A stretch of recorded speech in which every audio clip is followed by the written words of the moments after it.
Quase Sem Pauta, com Lúcia Matos e Lúcia Porto. Olá, olá, muito bom dia, boa tarde, boa noite, sejam muito bem-vindos ao 16º episódio do Quase Sem Pauta, o podcast de duas grandes amigas jornalistas que nunca precisaram de pauta para se divertir e para dar risadas. Oi, Lúcia Porto, tudo bem? Oi, Matos, tudo bem? Como vai você nesse nosso 16º episódio, hein? 16, quem diria que chegaríamos tão longe? 16, o dobro de 8, o número do infinito, hein? Quem diria? Na nossa temporada, Quase Sem Pauta abre a câmera, por quê? Porque a gente resolveu apostar no YouTube. Já nos diziam que a gente tinha que ir para o YouTube, usar toda a tua experiência de anos à frente das câmeras, hein? E estamos juntas aí, tanto no YouTube quanto nos podcasts, agora contando histórias legais de coisas que mudaram a vida de algumas pessoas. Pois é, e hoje a gente decidiu que o nosso convidado, que justamente vai falar sobre o YouTube, a gente decidiu que a gente tinha que convidar alguém que fizesse aniversário hoje, dia 1º de outubro, o dia que este podcast está indo ao ar. Que coisa linda, né? E a gente escolheu um cara que fala de um assunto que por algum motivo, não sei qual, que essas duas loucas decretaram que seria proibido, que é futebol, né, Lúcia Matos? Futebol, um esporte que a gente ama, né? Então tá, vamos introduzir o nosso convidado, né? Vamos cantar? Não vamos cantar. Vamos lá. Parabéns Parabéns a você nessa data querida. Muitas felicidades. JB Filho, chega que a gente não sabe cantar. Quem é você, menino? Parabéns! Eu sou o cara aniversário. Eu sou o cara que tá fazendo aniversário dia 1º de outubro, 32 anos. 32 anos. Mas é um pirralho, Lúcia Matos. Quem que trouxe um pirralho pro programa? Com duas filhas para criar. Com duas filhas para criar. E ao invés de estar comemorando, está aqui no nosso podcast. Não, mentira, porque a gente não gravou no dia do aniversário. Gravado. Vamos contar que a gente gravou no dia 16, o 16º episódio. Olha só, a numerologia está... Tudo conspira a nosso favor. Tudo conspira a nosso favor e tudo conspira a JB nos contar por que o YouTube mudou a vida dele. Mas antes a gente vai fazer uma apresentação. JB não é gremista e não é colorado. Ele é torcedor do Tottenham, Real Madrid e fã do futebol inglês. Ele diz que nasceu em Osório, mas na verdade ele nasceu em Capivari do Sul, depois ele vai nos dizer isso. Morou em Osório e começou a trabalhar lá. E depois já veio para a capital, trabalhou em rádios daqui. É jornalista, mas na verdade ele é um youtuber muito famoso. O JB tem um blog, jbfilhoreporter.com.br, e quase 300 mil seguidores no canal do YouTube JB Filho Repórter. É casado com a também jornalista Márcia e tem duas filhas lindas, a Maria e a Bela. JB, dá para dizer que o YouTube mudou a tua vida? Ah, com certeza. Eu diria que a minha vida e a dos meus familiares, porque o YouTube me ajudou também a realizar alguns sonhos da família. Mas mudou com certeza. Tipo... O YouTube, para mim, ele é uma revolução para o jornalista como o Uber foi para o motorista de táxi. Eu costumo comparar as duas plataformas do mesmo sentido, assim, da mesma situação. O YouTube apareceu lá, dando a chance das pessoas simplesmente fazerem seu conteúdo e ela fazia todo o resto. Eu sempre comparo com Uber, embora há quem diga que eu não sou bom em comparações, mas o que é uma mentira.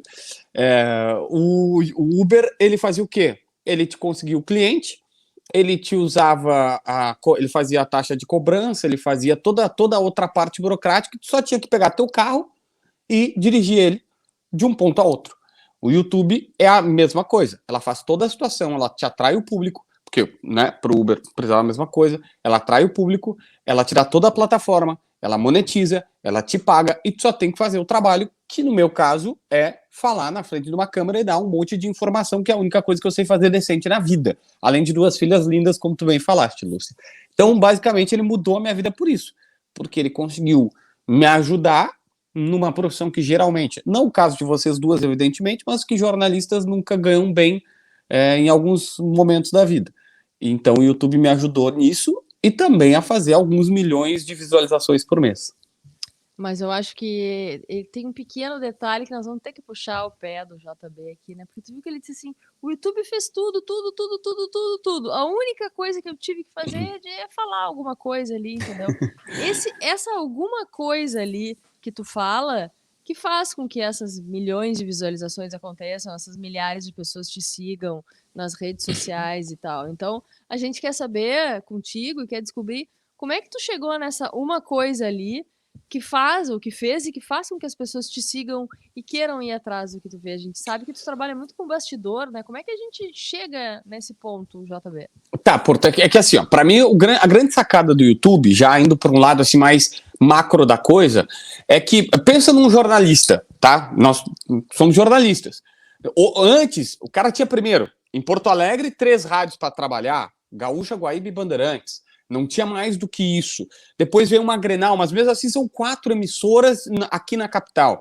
Qualquer pessoa que queria fazer algo diferente na vida para empreender no jornalismo fazia, sei lá, no máximo uma revista, como tem um cara que há muitos anos milita aqui em Porto Alegre, que é a revista Gol, mas que ainda assim tem suas dificuldades. E era todo um processo. Quantos jornais surgiram e morreram rapidamente porque não tinha uma estrutura, não tinha um meio de fazer chegar facilmente às pessoas. O YouTube consegue, via internet, evidentemente, fazer essa questão. Ele te leva o produto. Agora, claro que entra a qualidade. Como é que acontece a minha vida? O YouTube, ele nasce e ele sim revoluciona a minha situação, mas eu tive várias pequenas revoluções antes. Eu sou um cara de, vamos dizer assim, um temperamento meio complexo de lidar, agora um pouco menos. Mas eu falo muito o que penso. E eu não falo pouco. E eu penso muito também. E eu vou falando. Então eu tive algumas dificuldades. A Lúcia tangenciou o assunto. Eu nasci em Osório porque na minha cidade, Capivari do Sul, ninguém nasce. Não tem hospital, não tem lugar, não tem como nascer lá. Então o que acontece na minha vida, tá?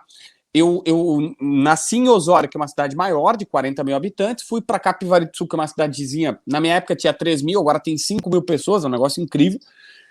Só que eu, quando vi que não tinha muito futuro, com 17 para 18 anos, voltei para Osório e comecei a trabalhar, por coincidência, apenas porque tinha vaga na Central Técnica da Rádio Osório. Eu fazia, então, Educação Física.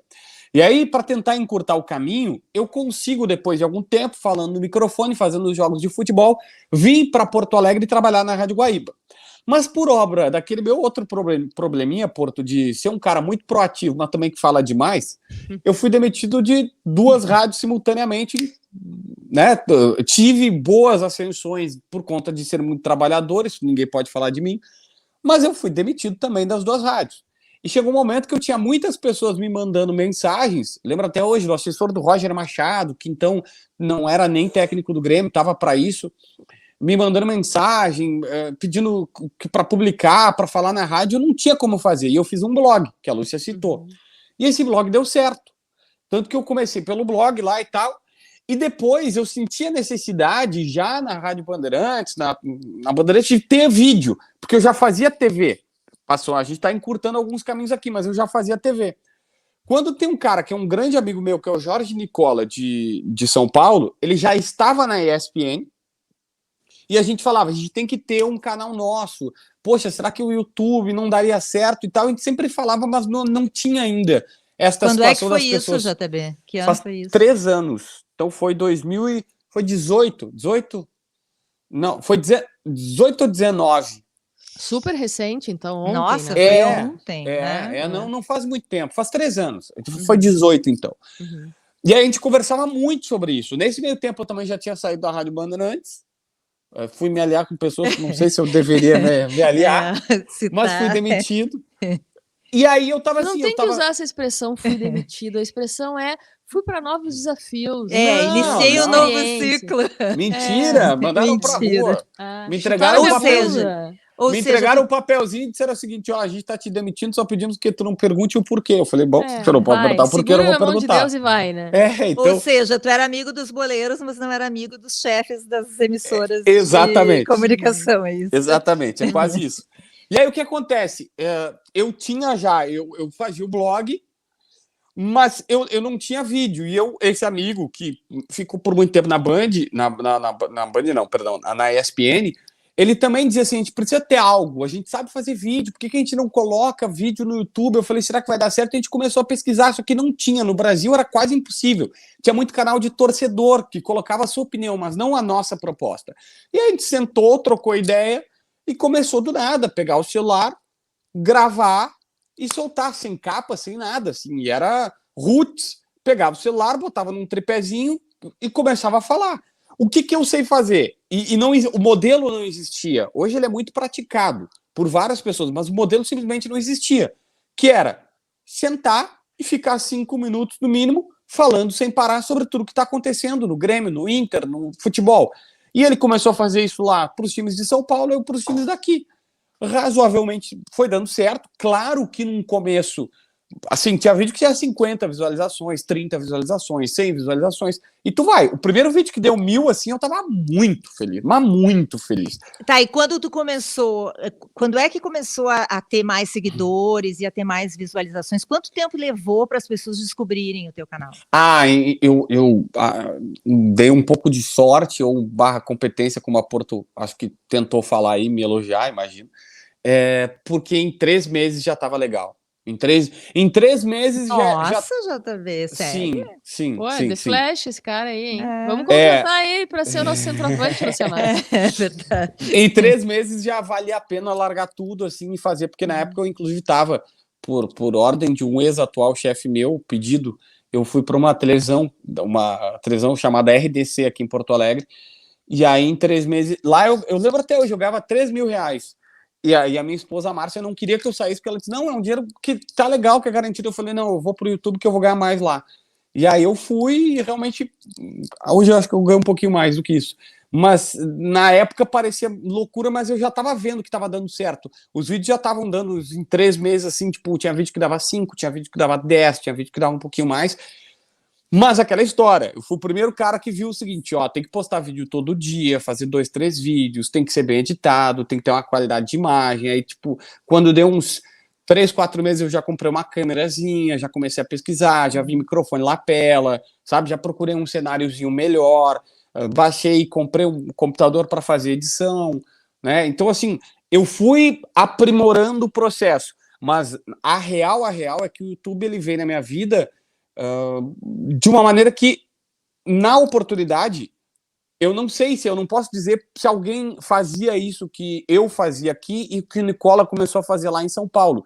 Mas o que eu tenho certeza é, nós dois não sabíamos se alguém fazia, nós não tínhamos ideia. A gente foi pelo nosso, sabe, eu não quero dizer assim, ó, fomos os primeiros, nós somos os bambambãs do negócio. Não, talvez alguém até fizesse, mas eu posso te garantir, eu não sabia, não era tanto quanto hoje. Então a gente não sabia e a gente foi lá e começou a fazer conforme a gente imaginava.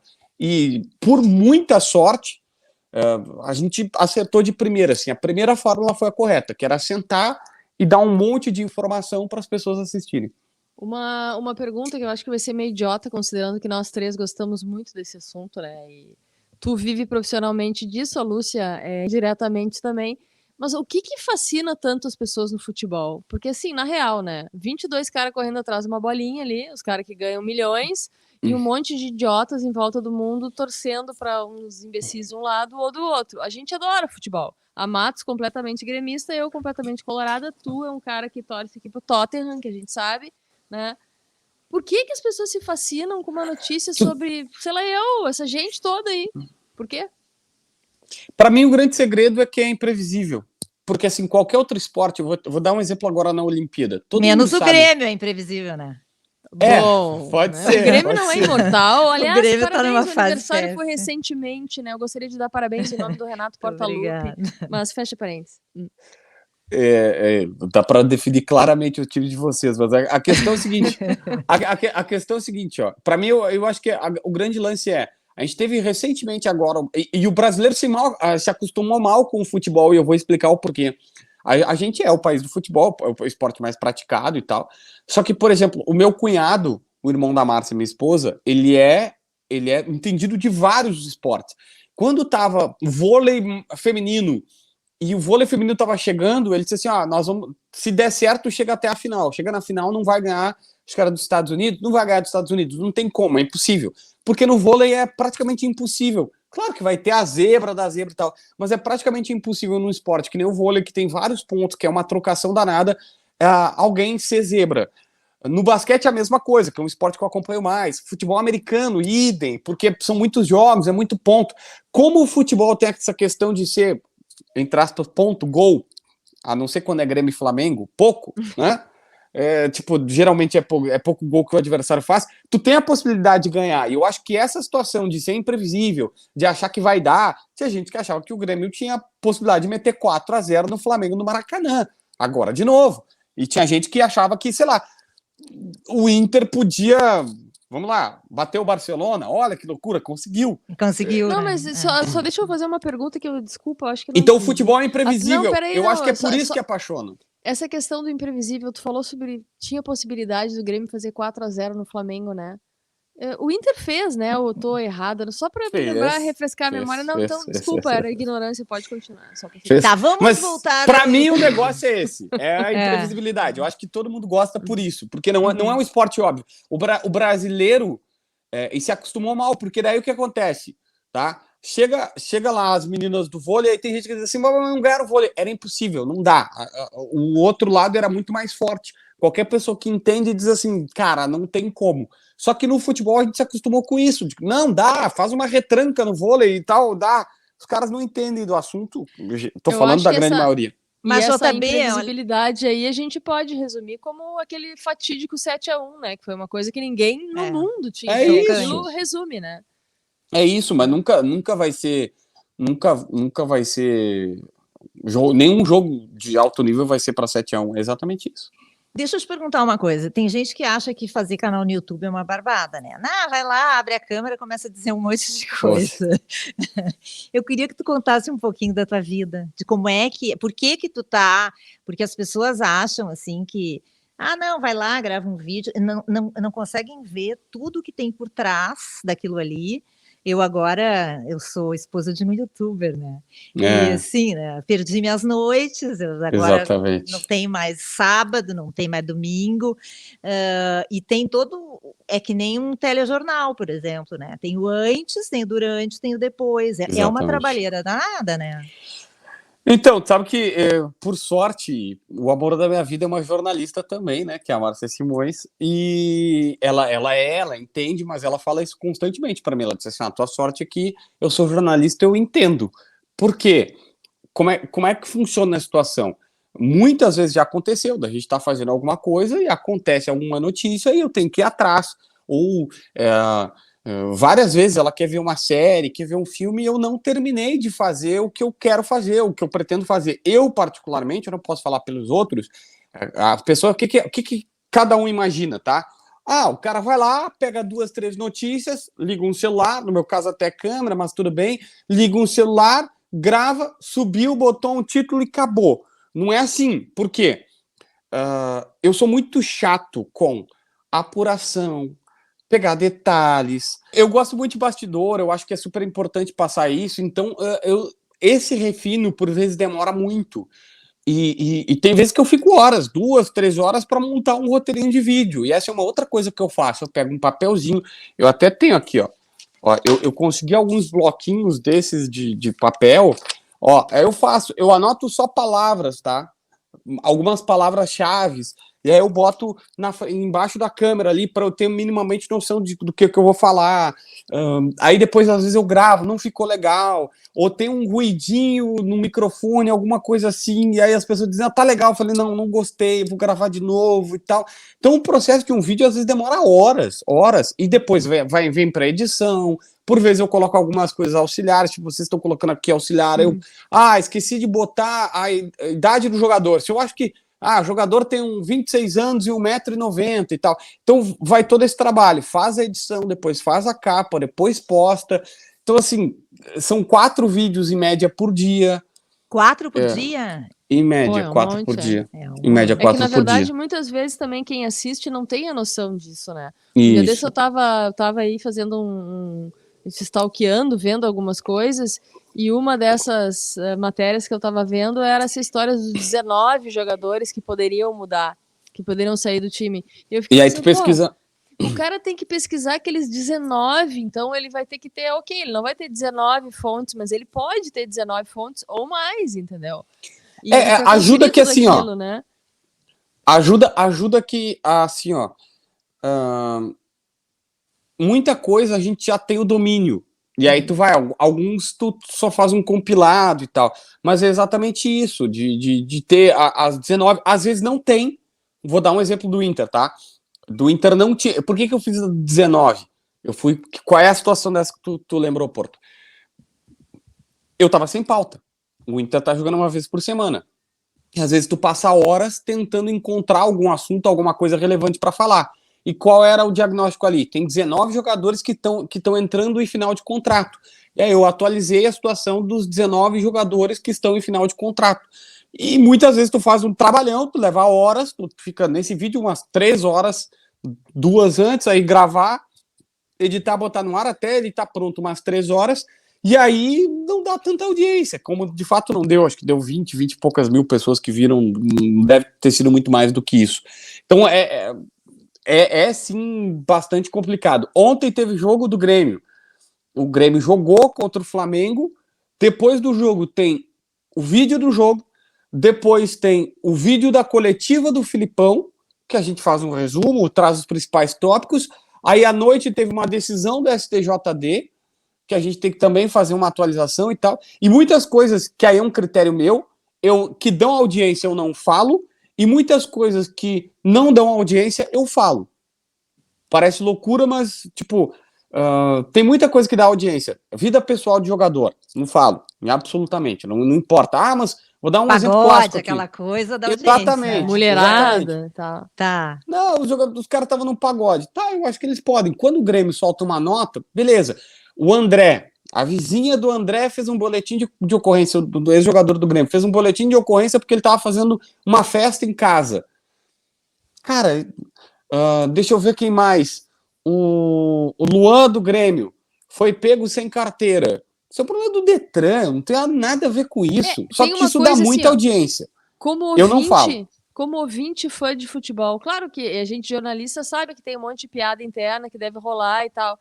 Mas assim, tu liga uma rádio, qualquer uma, e fica mudando ali no carro, coisa do gênero, porque as vizinhas do condomínio do fulano, e daí dá umas risadinhas, e tu sabe que tem uma história ali, né? O cara faz uma festa, pega umas mulheres, leva pro condomínio e tal. Porra, ou tu conta a história ou tu não conta, mas não fica no ar fazendo piada. Porque o ouvinte fica de imbecil inventando coisa, fica boiando. Pode ser muito pior. Sim, pode ser muito pior tem. do que um churrasquinho de fim de semana, né, na cabeça dele. E eu também acho que, tipo, só que isso dá muita audiência, as pessoas adoram. Tanto é que se tu abre uma página, sei lá, pega qualquer página agora, nem precisa ser o Ego da vida, um Globo.com da vida. Fulano de tal foi à praia. A Renato barriga do Neymar, Portaluppi né? foi à Neymar e a praia. barriga tanquinho. O Neymar está gordo, fica ele no Twitter levantando a camiseta. Esse monte de bobagem, né? Pra mim, assim, não tem o menor sentido colocar isso, mas dá muita audiência. E tem algumas coisas que eu agora não vou saber explicar, assim, mas tem coisas que eu acho que são importantes, que são relevantes, que as pessoas saibam, que mesmo que não vá dar audiência e tal. Então, eu tenho alguns critérios meus, que o fato de já ter quase 300 mil me ajuda. E muita gente pensa, ele só faz isso, só te permite isso porque tem 300. Não, é que desde o começo eu era assim. E eu sou muito chato com essa questão de ter um critério. Que esse, Lúcia, é um... Lúcias, né? Qual delas? Pode ser qualquer um. É uma questão para o YouTube. O YouTube revolucionou, o YouTube trouxe muita gente boa, mas tá vindo um arrastão, entendeu? Tem muita gente que vai no bastantão, que faz muito clickbait, que faz muito clickbait para quem não sabe. E que vai chutando, né? E que vai chutando, ou que faz muita manchete muito tendenciosa e que não cumpre. Eu não tenho problema nenhum com manchete que te atrai curiosidade. Porque eu detesto quando os caras falam assim, ó, porque tu é caça-clique. Eu disse, olha que loucura, esses dias eu entrei numa padaria e o cara queria me vender pão, uma coisa maluca, sabe? O padeiro queria me vender pão. Aí depois eu fui numa loja de carro, o cara queria me vender um carro. Porque incrível, assim, todo mundo quer vender seu produto, todo mundo quer fazer com que tu clique. Eu quero audiência na TV, quero audiência no YouTube, quero audiência aqui no podcast de vocês. É absolutamente normal isso. Todo mundo quer. Só não pode prometer e não cumprir. Então assim, o que tu faz? Grêmio contratou um atacante. Ponto. Quer saber quem é o atacante? Clica. Quer entender? Vai. E já teve alguma vez que tu tinha uma história sensacional e que tu deixou de dar essa história para preservar a tua relação com a tua fonte, por exemplo? Sei lá, um jogador que te contou uma história que tu acha que daria audiência e tu disse, não vale a pena. Deve ter muito, né? Teve uma vez até que eu liguei pro meu chefe da oportunidade, ele era o meu chefe na Bandeirantes. Qual eu deles? tava. Qual deles? Não, o chefe atual. O chefe que te contratou. Não que te demitiu. Não que me demitiu, o chefe atual. Não é demissão, são novos desafios, pessoal. Novos ciclos.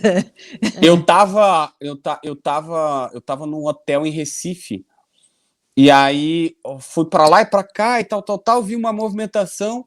E aí eu tava almoçando. E era todo mundo no mesmo hotel e tinha os dirigentes do Grêmio.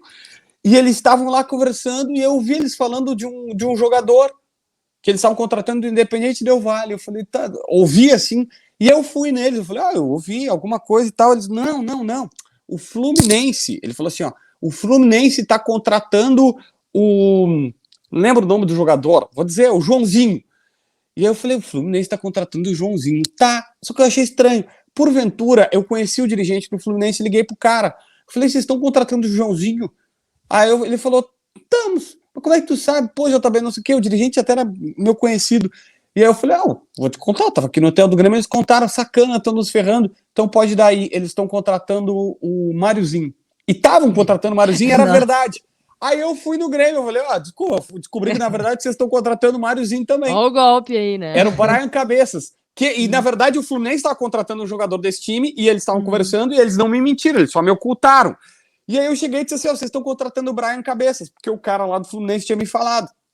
E eles disseram assim, JB, é verdade e tal, mas a gente fez a proposta, a gente tá esperando a resposta, tu segura ela pra gente?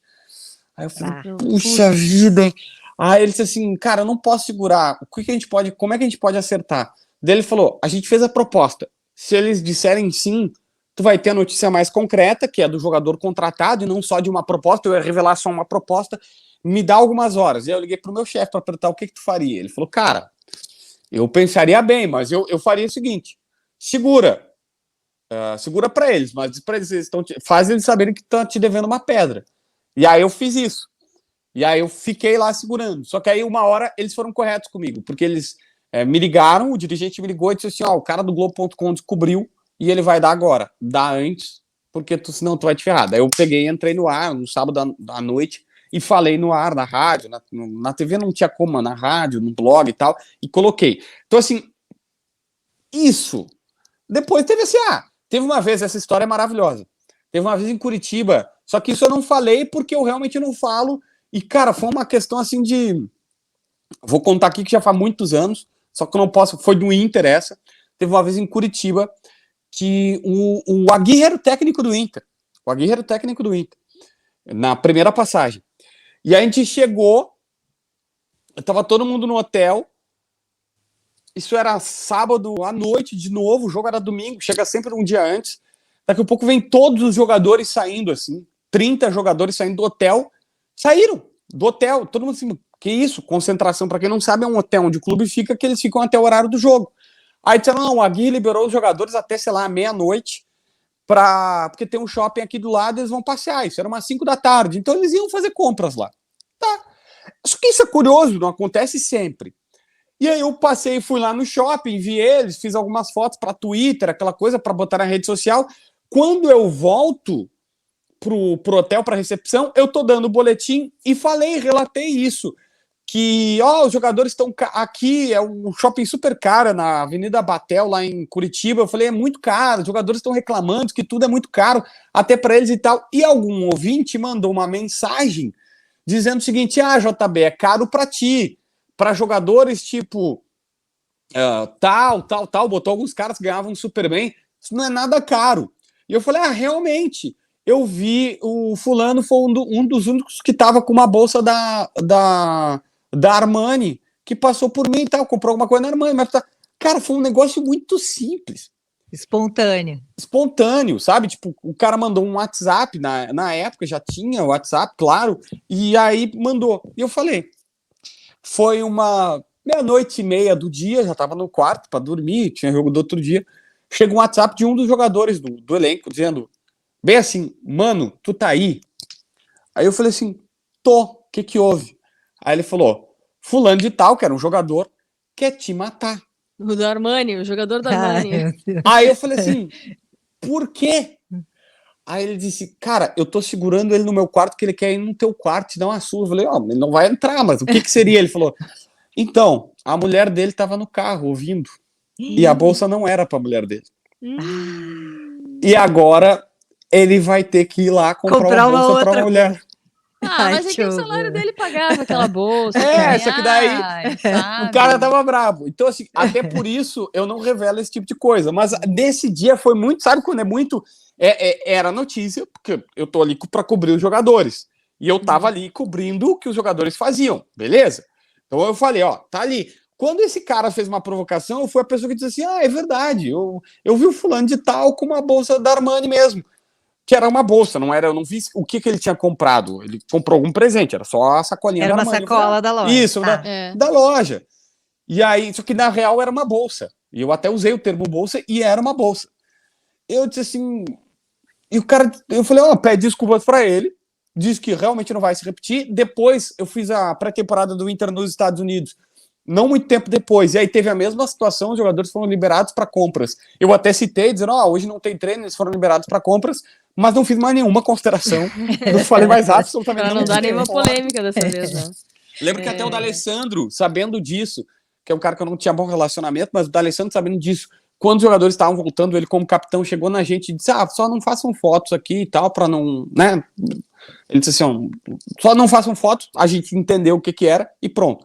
Mas isso dá audiência, contar que o cara tava numa loja, que não sei o que. Imagina, tu já o YouTube já tá te dando dinheiro para comprar a bolsa da Armani, eu já tô porque o jornalismo não te dá, né? O jornalismo esportivo não dá, né? Não, o YouTube paga muito bem, eu não posso, mas é que assim... Então vamos a gente pode dizer que o YouTube mudou tua vida e que hoje a tua vida é muito mais YouTube do que TV aberta, por exemplo. É que assim, Lúcia, o YouTube tem uma coisa bacana que a própria TV aberta não tem. Na verdade, a TV aberta ela alcança muitas pessoas. Hoje as pessoas me falam muito mais da TV do que do YouTube, mas primeiro que elas conseguem acompanhar os dois. Às vezes a TV aberta pelo YouTube, às vezes me vê os participantes do programa que eu venho, vê os participantes do programa que eu participo e o programa que eu participo. O grande barato para mim do YouTube é isso. Eu falo para muita gente que vem no meu canal e diz assim, ai, eu não... como é que a pessoa diz assim, esse teu canal é uma porcaria, detesto, tu é gremista, tu é colorado, não sei o que. Eu falei, cara, o grande lance do YouTube é que tu não tem mais só o Silvio Santos e o Faustão pra ver no domingo, agora nem o Faustão, né, pra ver domingo. Tu pode, se tu não quiser o meu, vai no Meneghete, se não quiser do Meneghete, vai no Paulinho, se não quiser do Paulinho, vai no A Dupla, se tu não quiser, vai no Voz. Vai no Quase Sem Pauta, né? Vai no Quase Sem Pauta. Tu pode ver 1000 coisas ao mesmo tempo, sabe? Tu tem a possibilidade de ver o que tu quiser. Então, acho que esse é o grande lance que o YouTube trouxe para as pessoas, de ter uma escolha. Essa é a primeira questão. Então, eu acho que as pessoas me veem na TV e me assistem aqui no YouTube. Mas ele te dá, por exemplo, a possibilidade de, poxa, eu faço em média de 5 a 7 milhões de visualizações por mês. Pô, isso é gente, hein, cara? Bah. Se a gente pegar, isso é muita coisa, que eu não conseguiria de uma maneira... Sabe? E o bacana é ter justamente o que nós temos aqui. A gente gravou no dia 16, tá rodando no dia 1º de outubro, e a pessoa pode ver como a Lúcia abriu manhã, tarde e noite. Tem gente que vê indo pro ônibus, indo pro trabalho de ônibus, tem gente que vê em casa, tem gente que vê... Eu e a Márcia, a gente dorme, a gente coloca para rodar o comentário do Marco Antônio Villa todos os dias, que era um ex-comentarista da Jovem Pan, passou pela Rádio Bandeirantes em São Paulo, e hoje tem um canal no YouTube, ele faz um comentário de 20 minutos e roda aí no meio da tarde, a gente chega à noite, pode ser 1 da manhã, 2 da manhã, a gente bota pra rodar e dorme ouvindo o comentário dele. Tá, mas só um pouquinho, agora eu vou fazer uma pergunta então, porque a gente já tá quase chegando no final. Aliás, a gente já passou do final, Não, a gente né, já passou, Marcos? né? Nossa, vai ter que tá muito bom. Eu tenho um monte de pergunta pra fazer. Pode fazer, eu tô aqui. Tem várias, mas eu acho que vamos fazer duas. Primeiro sobre essa história do Villa aí. A primeira pergunta é: esse comentário é afrodisíaco ou ele é sonífero? Não, ele disse que eles Não. dormem. Esse comentário é pau no Bolsonaro, que pode ser bem excitante em algum Olha, momento. tu começou com uma expressão que eu não vou repetir porque poderia quase ser pornográfica.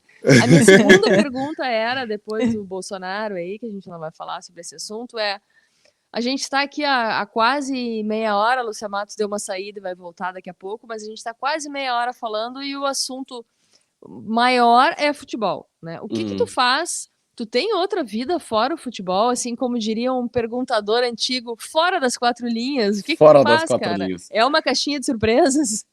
Assim, ó, tem algumas coisas, tá?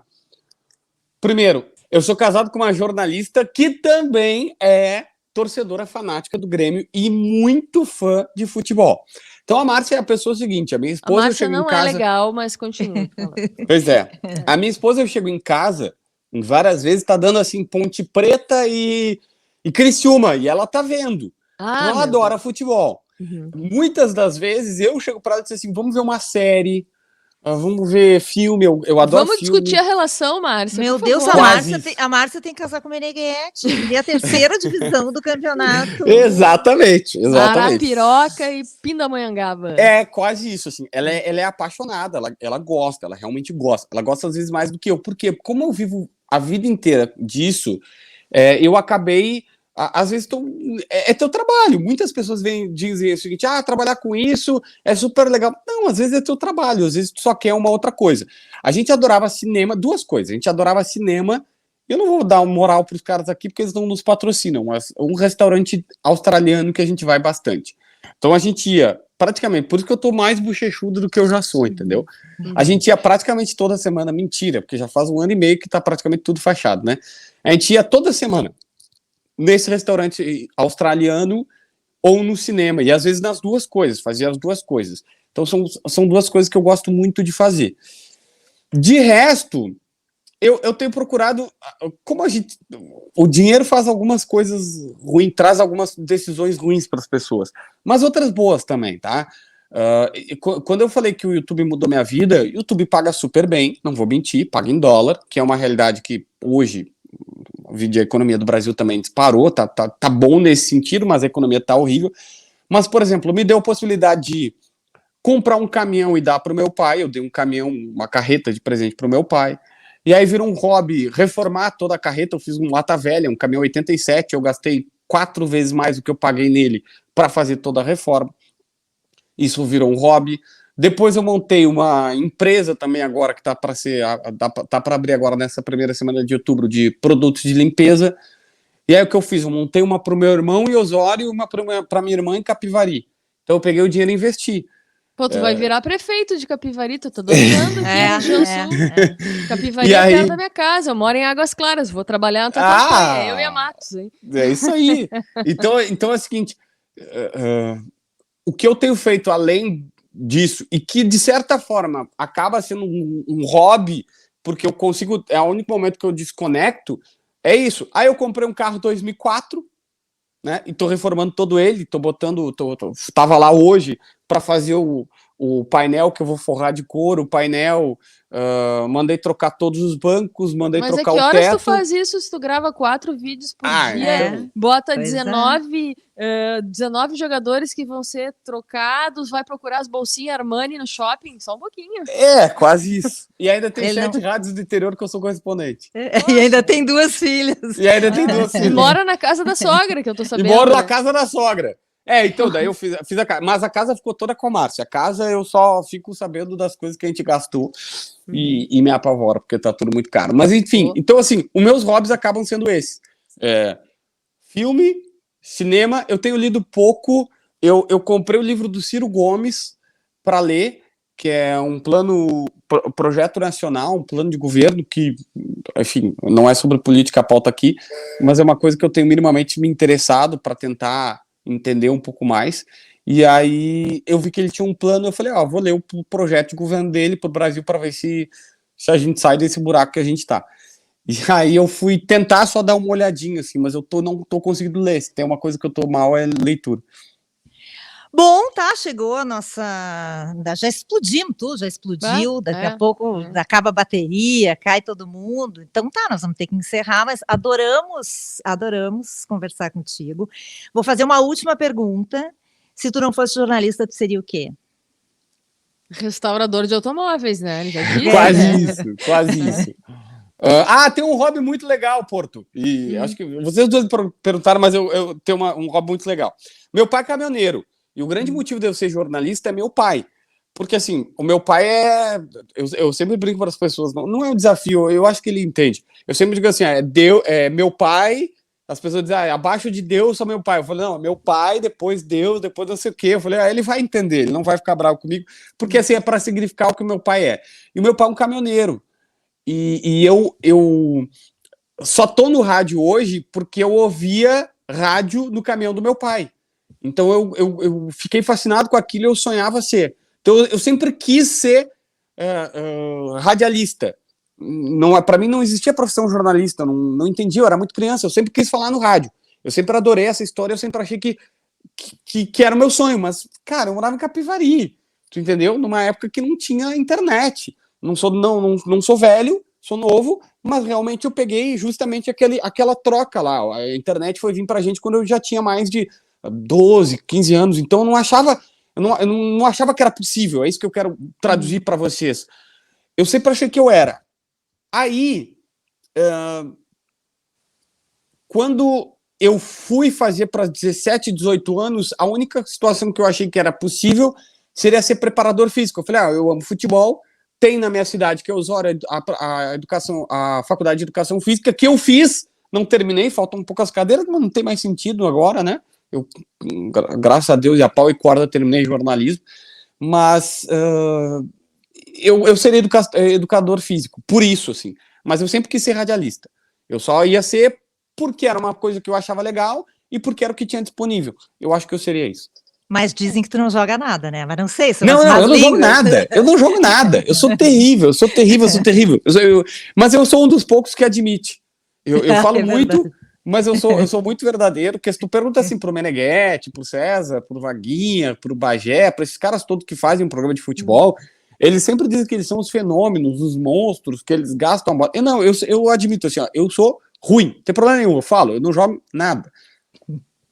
Dizem que são os monstros e publicam fotos dos estádios daí, assim, fardados, né? Mas daí... Lindos, eu era... gordinhos. Eu era na minha cidade, só que eu sempre fui de novo, falando da paixão da minha vida, que é a Márcia. Nós somos completamente diferentes. Porque a Márcia é mais, assim... Não é de largada, mas ela é aquela pessoa que não dá muita bola pra roupa, que não dá muita bola se tá super mega, hiper blaster arrumado e tal. Por favor, ela se arruma bem e tal, tudo certo. Mas eu sou o cara que tem que estar tudo, sabe, direitinho, assim, eu sou meio chato. Agora que ela gosta do meu cabelo maior, então eu tô deixando, mas por mim, eu tava de tupetinho, gelzinho no cabelo e tal. E eu, quando era mais novo, eu era assim, eu passava perfume, gel no cabelo, tudo pra ir jogar. Chuteirinha lustrada, tudo bonitinho. Jogava nada, mas eu ia bonitinho. Eu ia, sabe? Tu é a versão boleiro do surfista calhorda, né? É isso aí. Eu ia bonito, mas não dava nada. JB, adoramos te ter com a gente. Nossa, voou quase 1 hora de programa. Tivemos uma aula de YouTube e futebol, né, Matos? Aula de YouTube e futebol. Quando a gente tiver um pouco mais de dinheiro, a gente vai te contratar para ser o nosso consultor. Para a gente ter a técnica, tudo, aprender direitinho e ser esse sucesso que tu é. Então, se inscrevam no canal do JB Filho Repórter no YouTube, confiram o site, tem sempre muita informação no blog do JB, que é o www, olha como eu sou velha, www, JB Filho, né? É isso? JB Filho Repórter. Né? Repórter, isso aí. Tudo Obrigada. sobre o time de futebol dele, o Real Madrid, né? Então, tudo sobre o Real Madrid, tudo sobre o Tottenham. Isso aí. Adoramos. Obrigada por estar com a gente aí a tua hora aí para nos explicar um pouquinho, nos contar um pouquinho da tua vida e de como o YouTube mudou tua vida. Tá bem? Agora, por favor, nos larga e vai comemorar com a Márcia e com a tua filha. Feliz aniversário, né, cara? Não, mas eu preciso fazer o seguinte, ó. A Porto até citou, eu tô na casa da sogra, porque a gente conseguiu comprar uma casa, pau e corda, depois não tinha dinheiro para colocar nada em casa, aí agora a gente conseguiu a grana, aí veio a pandemia, aí a arquiteta atrasou, porque todas as arquitetas do mundo atrasam, então elas merecem quase que ser torcido o pescoço delas. Enfim, então eu tô morando na sogra, não tá das melhores de enquadramento e tal, vamos fazer o seguinte, o meu escritório deve ficar pronto no meio de outubro. Não, meio de outubro não. Daqui já tá quase pronto. Até o fim Quando do ano. tiver legal, eu quero que a gente grave bonitinho lá, para ficar lá para as pessoas verem, verem os novos estúdios. Então eu tô me escalando para uma próxima aqui, até porque eu falei pouco hoje. Preciso falar um pouco mais. Adoramos. Valeu. Beijo. Valeu, Tchau, cara. tchau. Parabéns. Feliz aniversário. Tchau, gente. Tchau. Você ouviu Quase Sem Pauta, com Lúcia Matos e Lúcia Porto.